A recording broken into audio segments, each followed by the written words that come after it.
Pessoal, novamente o professor Renato. Nós vamos falar agora dentro do tema manejo do solo e da água e sistemas orgânicos, nós vamos falar sobre a erosão. Vocês podem observar através de diferentes imagens o efeito da erosão no solo, causando grandes perdas, não só de solo, como também de elementos nutrientes. E em situações de estágio mais avançados, o que vai acontecer? Vai causar as famosas vossorocas, que vocês podem observar aqui, onde ocorre uma perda enorme de solo, causando um prejuízo e muitas das vezes não tendo mais recuperação. Na parte inferior direita, vocês podem observar, essa aqui é a mais famosa vossoroca do mundo. Foi escavado na rocha. Isso aqui é o Grand Canyon nos Estados Unidos. E ao fundo vocês observam o Rio Colorado. A erosão e suas consequências. Então, a erosão é caracterizada pelo arraste das partículas do solo. As principais causas da erosão são as chuvas, né? A erosão hídrica, que vocês podem observar aqui nessa imagem, e a erosão dos ventos, a famosa erosão eólica. No caso do Brasil, a que causa os maiores prejuízos é a erosão hídrica, principalmente quando o solo não está devidamente protegido. O que acontece? Que grande parte da água das chuvas não infiltram. Elas vão escorrer, como vocês podem observar na imagem, e elas vão transportando as partículas do solo que estão soltas.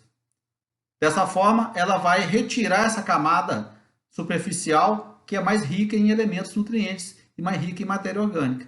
Isso aqui vai proporcionar o quê? Assoreamento de rios, açudes, etc.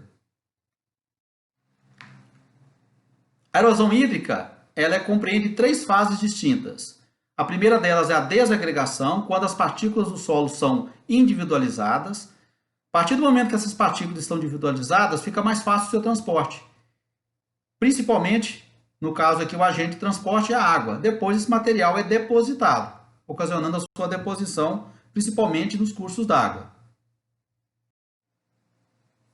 Os fatores que provocam a erosão: a chuva já foi falado, é o principal causador de erosão. Nós temos o vento.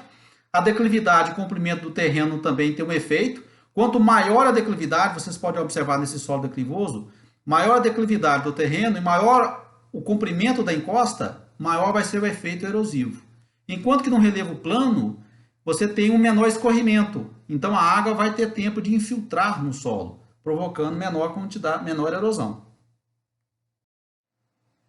As características do solo também têm efeito, tipo de textura, estrutura, se o solo é profundo ou não, tudo isso interfere na maior ou menor possibilidade de erosão.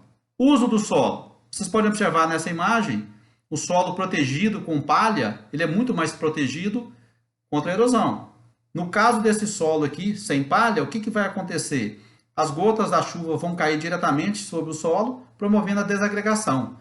E depois essas partículas ficam mais facilmente transportadas aí, principalmente pela água. Nós temos diferentes tipos de erosão.